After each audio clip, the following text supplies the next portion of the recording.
You can't just lock in on words, because how many of y'all women sit up here and you're like, oh, how was I supposed to know he was going to do this, that, and the third? There's no way.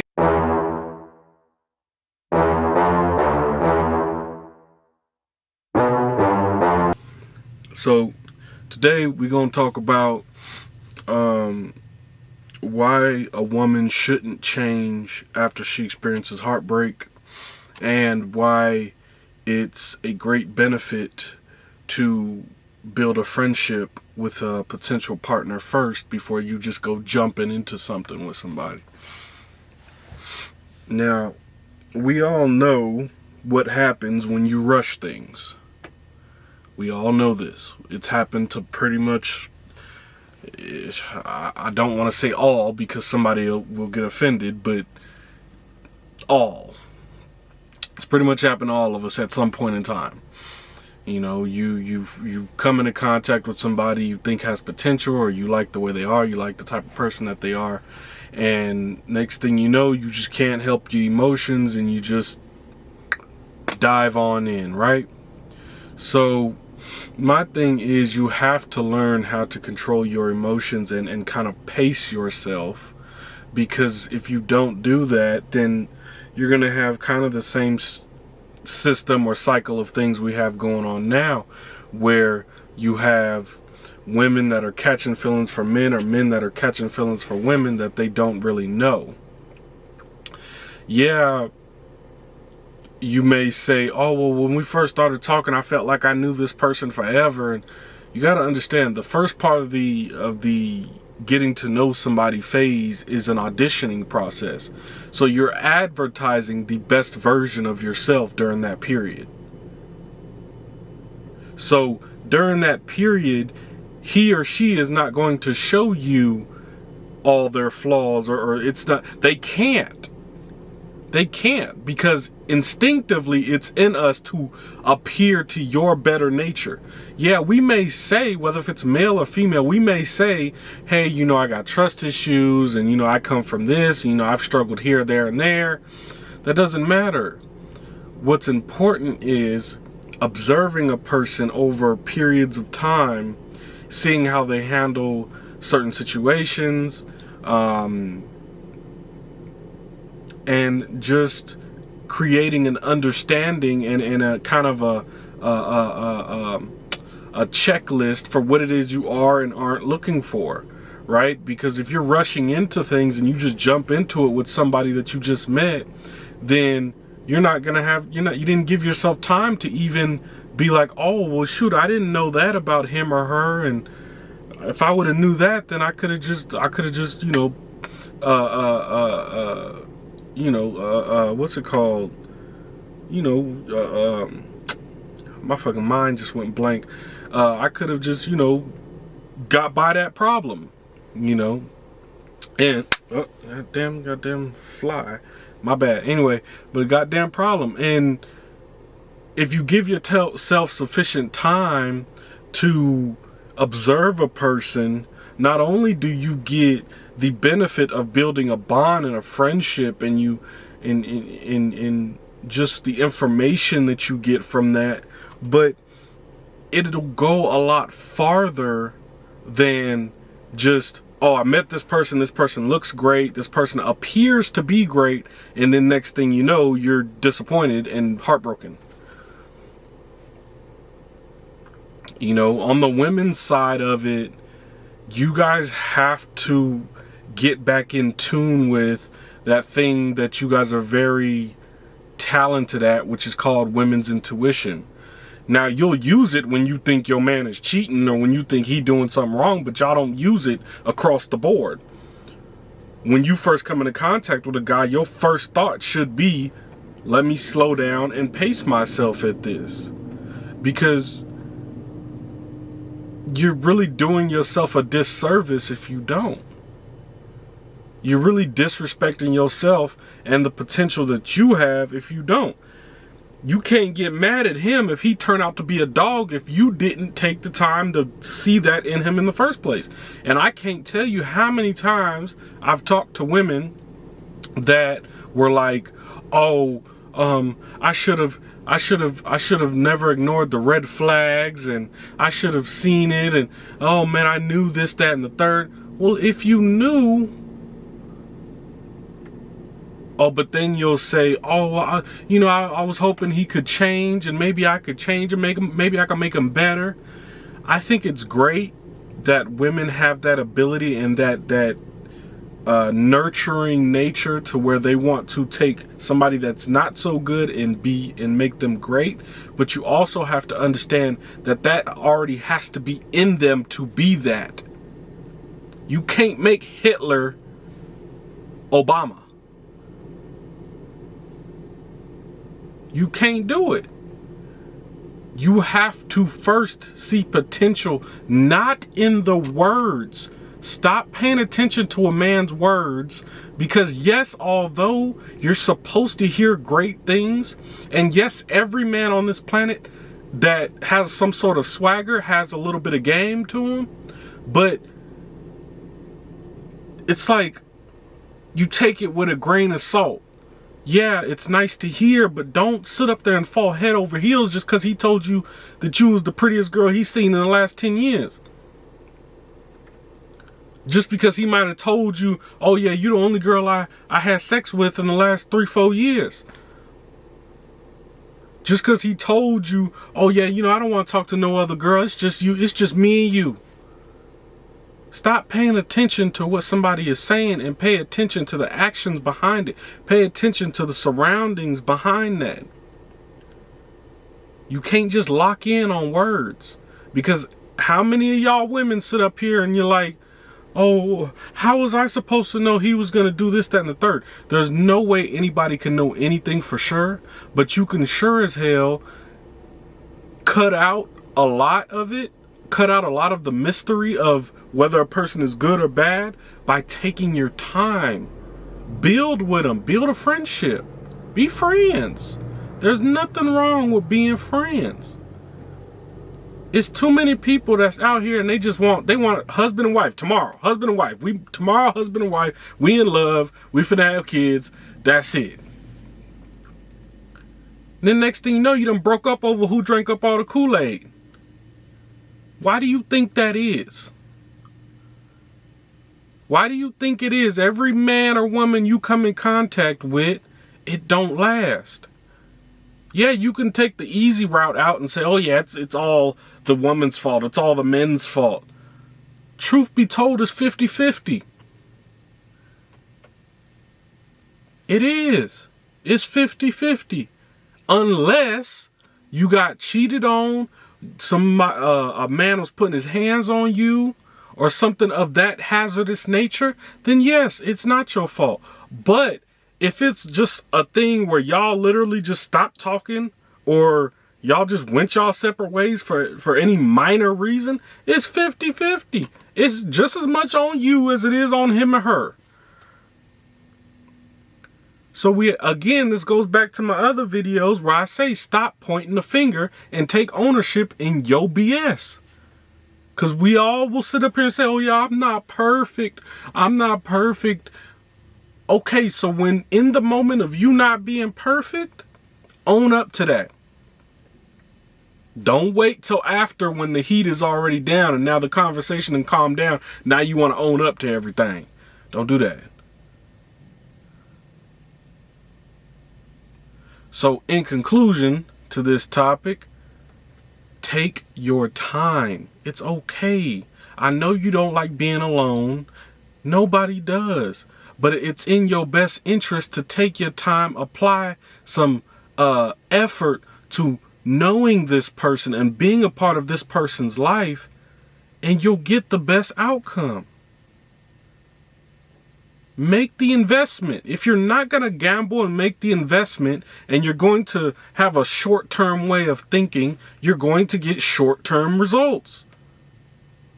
That's it.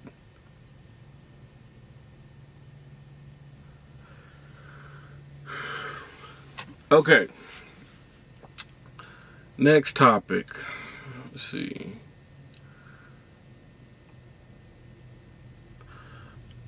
It's a big thing that I notice where a woman will get her heart broken,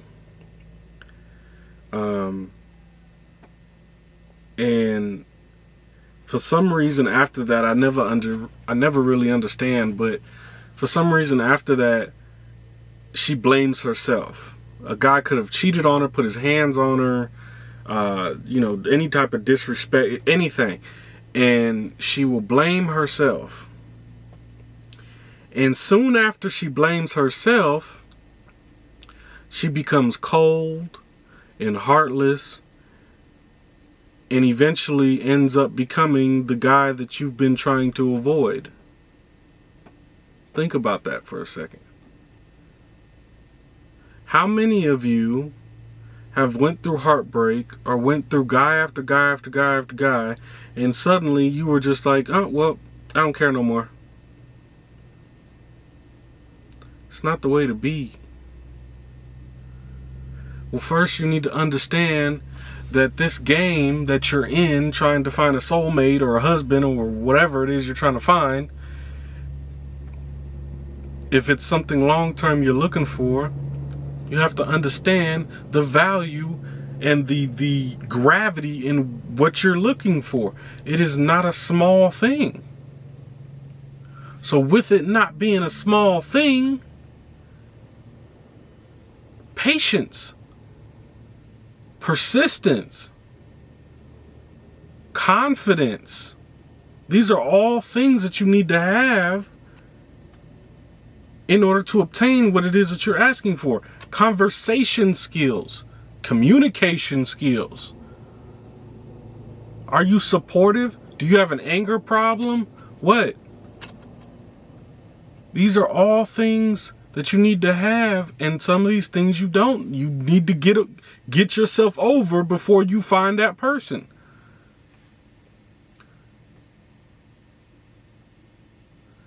It's not your fault why you got cheated on or got his hands put on you. And there's no reason for you to change and turn into this cold-hearted person. What do you think that's gonna get? Do you think somehow that's gonna now get you the good guy? I hope not. Because now what's gonna happen is you're gonna run into one of two things, or both, a combination of both. Since now you're the cold-hearted, nonchalant girl that you bad and you don't care about nothing. You a player now, pretty much. Now you gonna run into the docile, submissive guys that ain't got no backbone, and you're not gonna like them for too long because they ain't gonna know how to lead. And two, you gonna run into more assholes.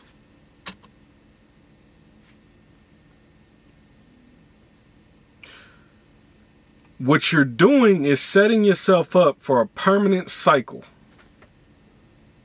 Instead of just being brave and let your heart heal after a breakup. Don't just automatically do the easy thing and now you just want to be cold. You don't care no more. That's easy. It's easy not to care. It's hard to care. It's easy to be that woman, oh, I could do bad all by myself. I don't need no man. It's hard to submit and allow a man to lead.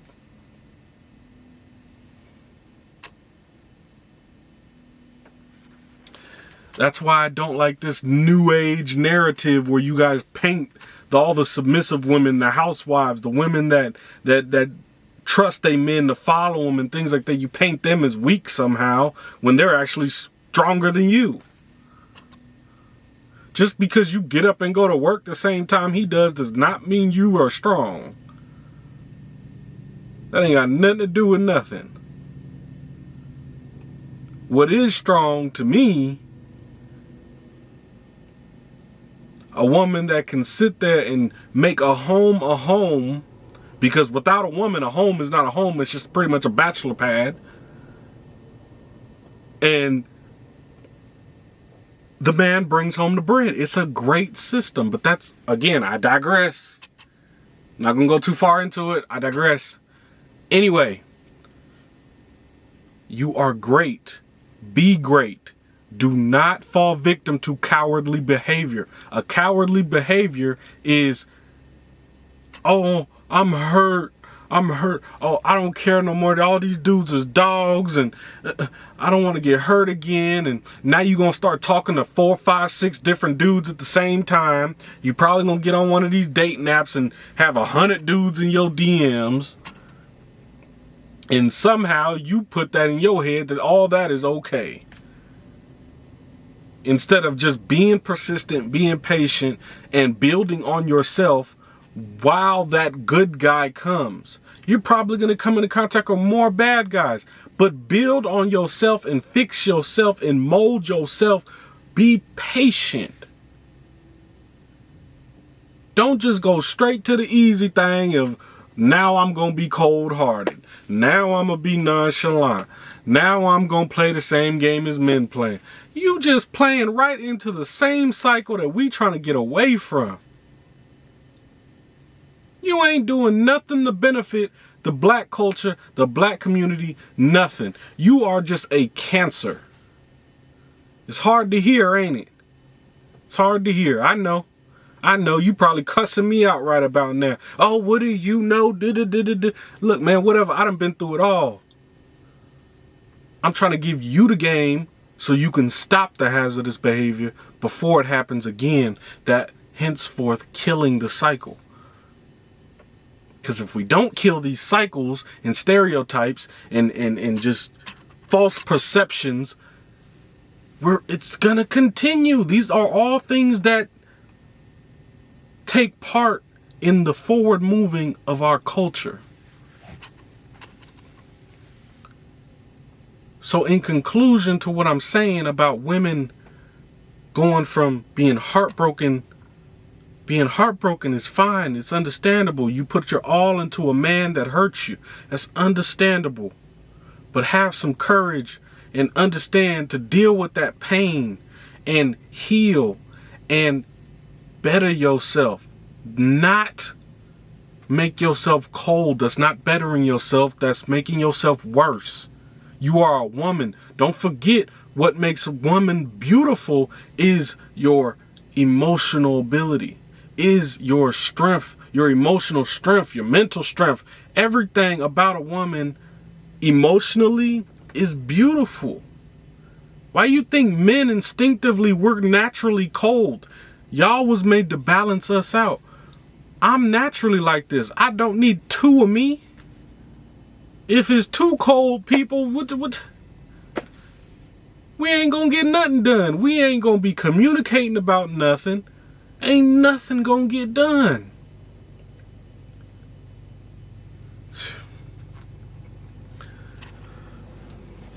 Look, I think that women have an astronomical amount of strength hidden way deep under all this pain. But we have to acknowledge the pain and heal it. And build upon that healing.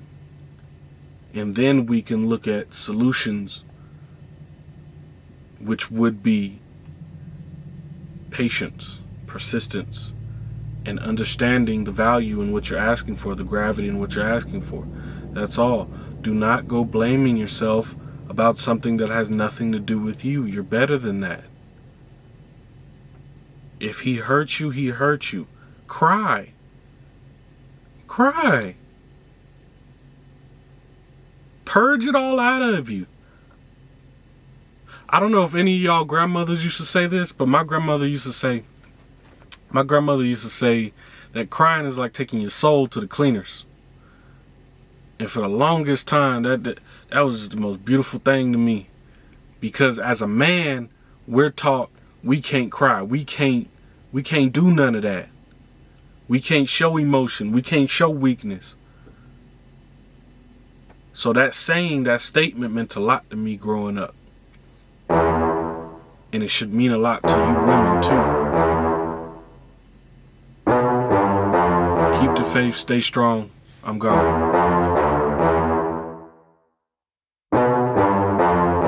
Back up, back up, back up, back up. Back up, back up, back up, back up. Back up, back up, back up, back up. Back up, back up, back up, back up. Wait a minute, I was told